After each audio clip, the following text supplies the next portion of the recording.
I've closed 4 empty buildings before this one: a hospital, a school, an old regional airport, one other prison, downstate. Every one of them got quieter as the week went on. Fewer things to check off. Easier by Friday than Monday. McNeil Island was the first place that did the opposite. It got busier the longer I stayed. Third morning on C Unit, I unlocked the tier and found boot prints in the floor dust, running toward the far end. None running back. I stood there longer than the job needed, not because I thought somebody was still inside, because I couldn't work out how somebody had left. McNeil closed for good in 2011. Unless you worked Washington Corrections, you've probably never heard of it. It was the last prison in the country you could only reach by boat. No bridge, no road, no way across except the Department of Corrections ferry, twice a day, depending on the weather. That wasn't atmosphere. That was the operating plan. No independent exit for anybody, staff included. The ferry ran everybody's schedule. Missed the 4:15, and you stayed the night, whether you'd planned to or not. After a few weeks, you stopped watching the crossing. You looked at your coffee instead, because the island was going to be there when you looked up. It never came into view gradually. 1 minute open water, then the whole facility was just there. The people left first. The schedule stayed behind. Shift change, count times, meal windows, lock checks. Most of it had no purpose anymore, but you could still see where it had lived. I was hired for the final decommissioning contract. 6 weeks, small crew, stripped the place before the state sealed it. My part was housing unit walkthroughs, pull the officer mirrors off the corridor mounts, cut the wall radios loose, bundle the keys and tag them before they went in the state bin. Nobody wanted C Unit. Nobody complained about getting it either. Once or twice I offered to swap with somebody. Nobody ever took me up on it. It just stayed mine. Week after week, nobody on the crew ever said why. Empty prisons are loud in a way people don't expect. Every housing unit echoed differently. Some swallowed footsteps. Some threw them straight back. By the second week, I could usually tell which block I'd walked into before I looked at the number above the door. I photographed the prints the first time, measured them the second. By the third, I just noted it and kept moving, because the state wasn't paying me to solve anything, only to log it. Somewhere in there, I stopped walking straight over them. Lunch happened in the old staff cafeteria. 6 contractors, 2 plastic tables, coolers instead of vending machines. The conversations never changed. Ferry times, overtime, scrap metal.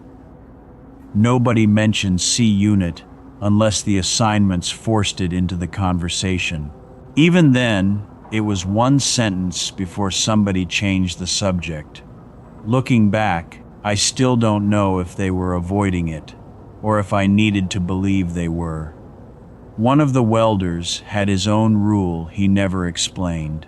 Wouldn't be first through a sally port door if somebody else could open it, he says. Small things like that were normal on the crew by then. Nobody discussed them. They just accumulated. I started stopping at the old yellow floor marks in the corridor. The sight lines, faded but still there. The ones that used to tell an officer where to pause and check a window before moving on. Around the same time, I noticed the paint beside a few door frames had worn down to bare metal, at exactly hand height, exactly where somebody would lean while watching a tier. I found myself putting my hand on the same worn spot every time I passed it. One day I realized I'd been doing it for weeks. The doors were built to close without slamming because the counts happened while the population slept. I caught myself easing every door shut with both hands, slow, the way you'd close one if somebody on the other side was asleep. One of the welders started whistling in the sally port that week. "Keep it down," I said, before I'd even thought about it. He stopped, looked at me, then laughed. "Who's sleeping?" I laughed too. By the fourth week, I was arriving at C Unit first every morning. No matter where I'd planned to start, I stopped checking my assignment sheet. There wasn't much point. I'd tell myself I'd do B Unit first for once. I'd still end up standing at C's door before anything else. More than once, I couldn't remember walking there. I'd just look up and realize I'd already unlocked the door. That same week, one of the demo crew cut straight across the B Unit housing floor, instead of the officer circulation corridor around it. The long way, the way the building was designed to route staff so they never crossed directly through where the population lived. I saw him step off the corridor. I heard myself speak before I'd worked out what I was going to say. "No," I said. He stopped, turned around. "What?" I pointed toward the corridor. "Go around." "Why?" I opened my mouth. Nothing came out. I didn't know. I didn't have an answer. There was no inmate in that unit, no post to violate, no institution left standing to enforce anything. I just knew you go around, the same way you know your own name. Week 5 was when I realized the job had stopped feeling temporary. I wasn't thinking about the end of the contract anymore. I was thinking about tomorrow's walkthrough, tomorrow's route, tomorrow's first stop. It was the first time I'd caught myself planning the prison's routine instead of my own.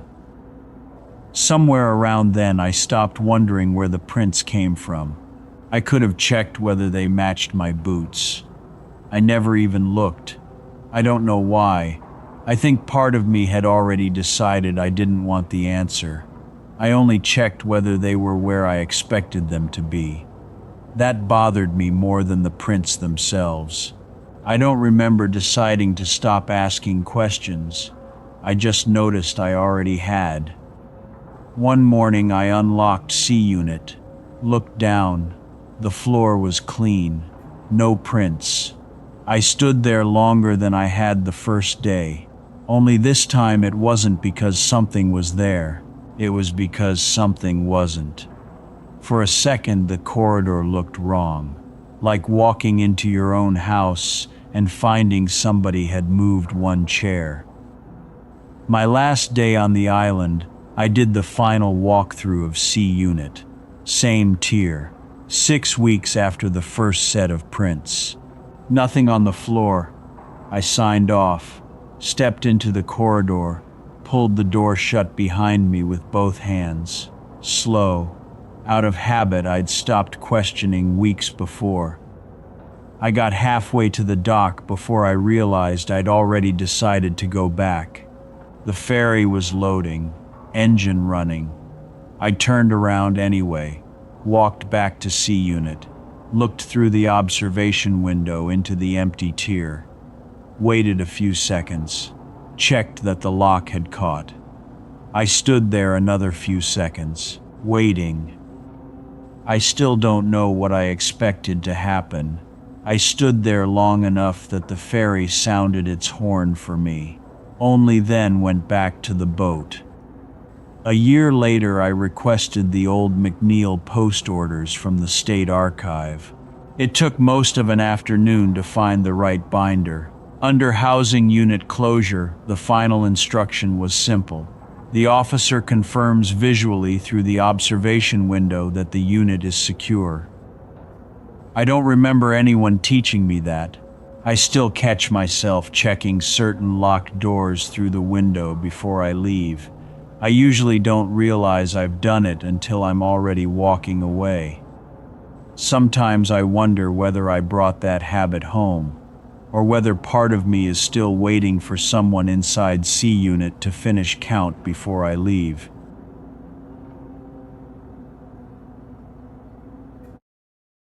Every story on this channel begins with a real place and a real piece of history. If that's why you're here, consider subscribing. There are plenty more waiting in the archives.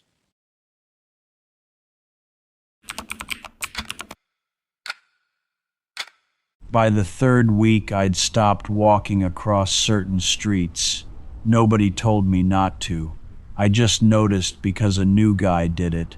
Walked straight across a stretch of ground I'd been avoiding for weeks. And I heard myself say no before I even knew why I was saying it. I locate gas lines for a living, old company towns, half-condemned blocks, places people call dead.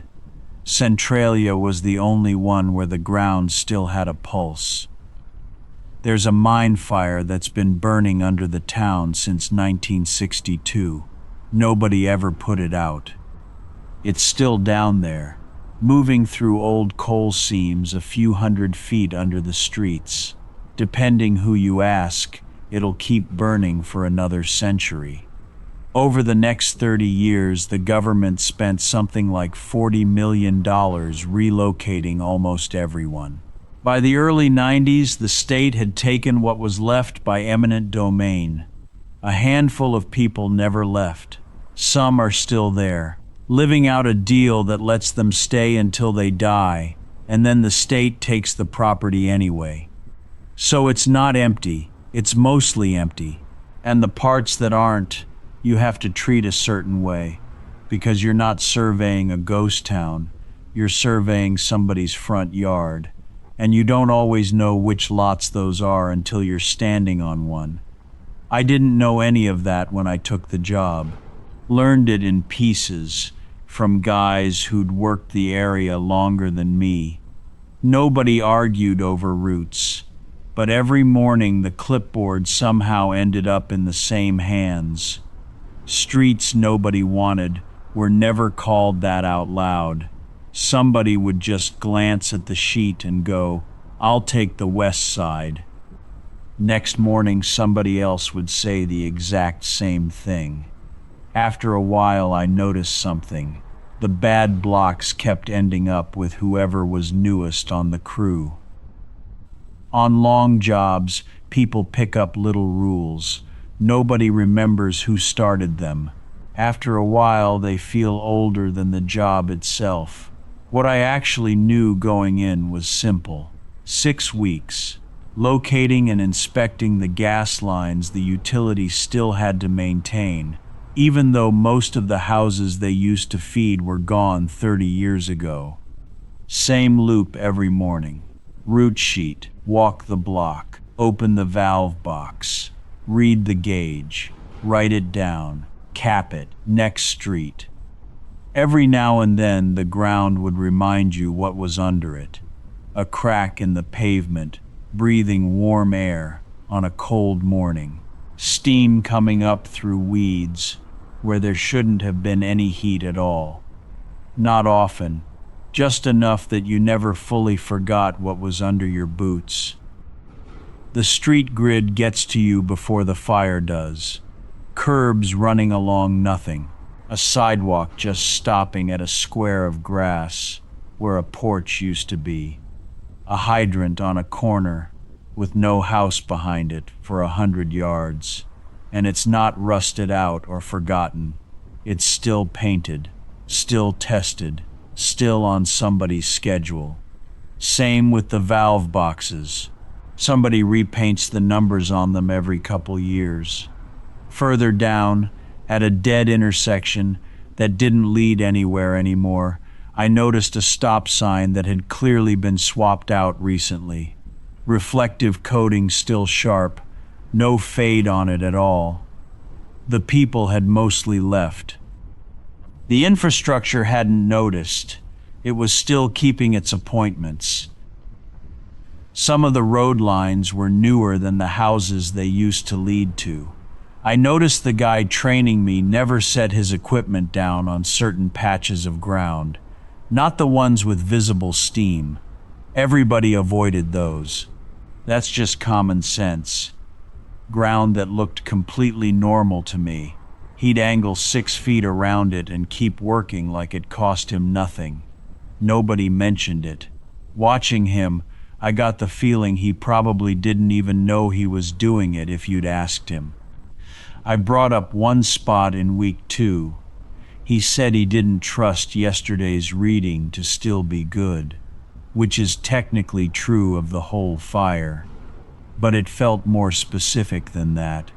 He had 4 or 5 spots like it, and he never explained any of them the same way twice. After a while, I stopped believing the explanations were the real reason. I think he just didn't set equipment there. That was the whole rule. And the reason had stopped mattering to him a long time ago. By the 3rd week, I was doing it too, angling 6 feet around ground that looked no different from the ground next to it. That was the first thing that changed, and it was only in my feet. Around then, I caught myself already kneeling beside a valve box before I'd even thought about checking the ground. My hand was already on the lid. I remember stopping, because I couldn't work out when I'd decided it was safe. Somewhere in the same stretch, the crew's names for the town started showing up in my own mouth. The warm block. The far corner said the way you'd talk about a street you'd lived on your whole life. I don't remember deciding to trust those names. I just noticed I was using them. By the 4th week, I wasn't choosing where to stop anymore. I'd realize I'd already parked in the exact same spot as the day before, even when there were easier spots to pull into. I couldn't remember making that choice. I knew which valve box lids stuck and which ones lifted clean before my hand was even on them. More than once, I'd look up and realize I was already standing next to the next box without remembering the walk in between. I also stopped looking very far ahead. After a while, I only watched the next few steps. I don't know when that started. One afternoon, I looked up and realized I'd walked half a block seeing nothing but the ground right in front of me. I hadn't looked down the street in a long time. It was easier to pay attention to the ground than to the town. The last one is the one that actually stopped me. A new guy on the crew took a shortcut, 30 feet across open ground toward the next box, instead of going the long way around. I said no before I understood I was going to say it. He stopped, asked me why. I didn't have an answer. The readings on that stretch had been normal for weeks. No sign, no barrier, nothing official telling him to stay off it. I just knew, with total certainty. You go around, not because the ground was dangerous, because that simply wasn't where you stood. He looked at me for another second, then walked the long way around without saying anything else. Neither of us brought it up again. My last week, I finished the final route through the old residential grid, capped the last valve, started back toward the truck. By then, the town didn't feel empty anymore. It felt like the people had left, and the routines had stayed behind.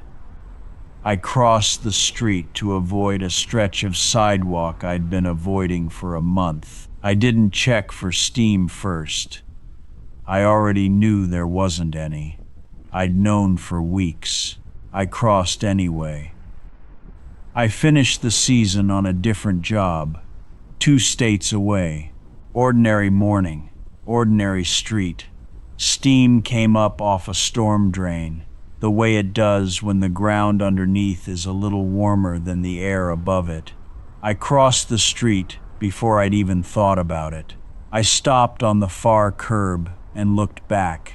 There wasn't anything unusual about the drain. My coworker asked why I'd crossed. I opened my mouth. I didn't have an answer. I stood there another second, looking at the drain, trying to remember if I'd crossed because of the steam, or because somewhere along the way I'd stopped trusting warm ground, even when I knew exactly what was under it. Sometimes I still catch myself giving warm ground a little more room than it probably deserves. I used to think Centralia taught me those habits. Then I realized something. Nobody I worked with could ever tell me when they'd learned them either.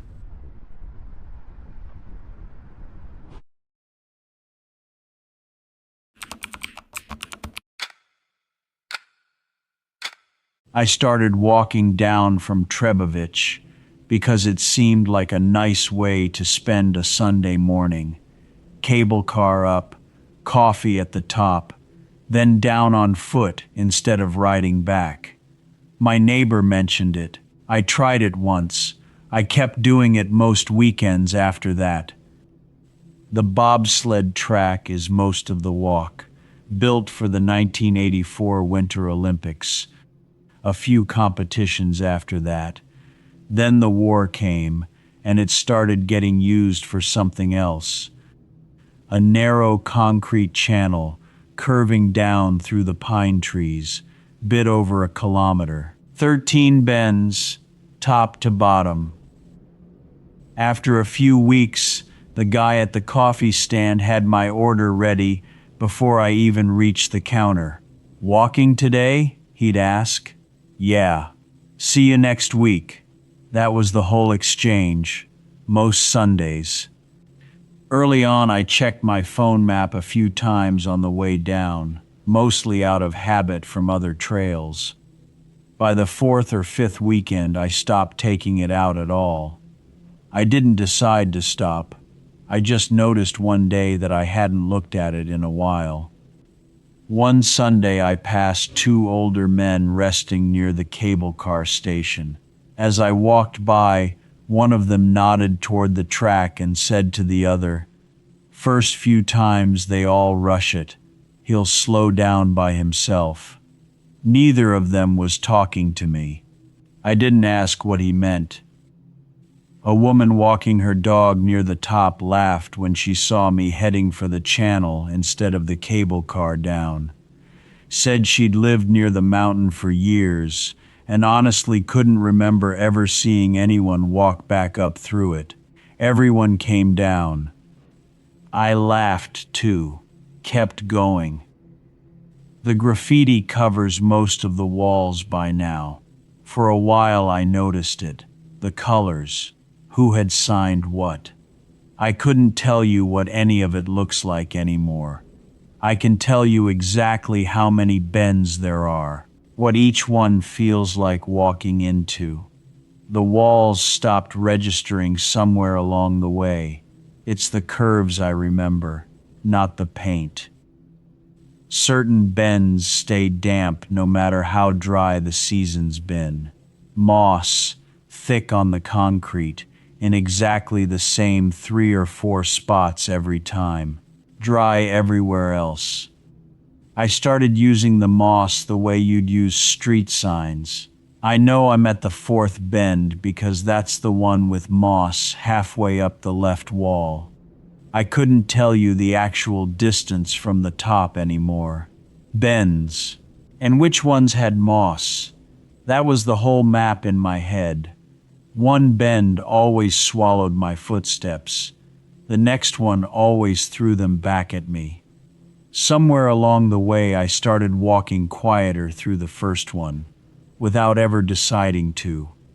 I asked one of the younger graffiti kids once why nobody painted over a couple of specific stretches, bare gray concrete, in the middle of otherwise solid color. He shrugged. Said those spots just didn't feel right for it. Couldn't explain further than that. Somewhere along the way, I realized I knew the same spots too. I couldn't draw you a map of where they are. I just know them when I get there. At first, I'd stop every few bends and look out across the trees, the way you naturally would, with a view like that. Months later, I realized I'd walked the whole track, top to bottom, without looking out once. Near the bottom, an older man noticed me looking at the little round marks in the concrete. "Bullet impacts," he said. I must have looked confused. "War," he said. Then he kept walking. We talked about something else after that. I never turn around inside the channel. If I've forgotten something, or my knee's acting up, I walk on to the next opening and go back up from there, instead of just turning where I'm standing. It would be faster to turn around. There's room. I've simply never done it. A few weeks ago, my niece was walking down with me. Halfway through the channel, she stopped, turned around right where she stood, started back up a few steps to look at something behind us. Then she looked back at me and asked if I was coming. I just stood there. I'd walked that track for months by then. I'd never once turned around inside it. Not because I couldn't. There'd always been room. She'd turned around without even thinking about it. I'd stood there, trying to remember why I never did. I still take that walk some Sundays. Every now and then, I'll catch myself doing the same thing somewhere else. I'll change my mind halfway along a path and keep walking until it feels like the right place to turn around.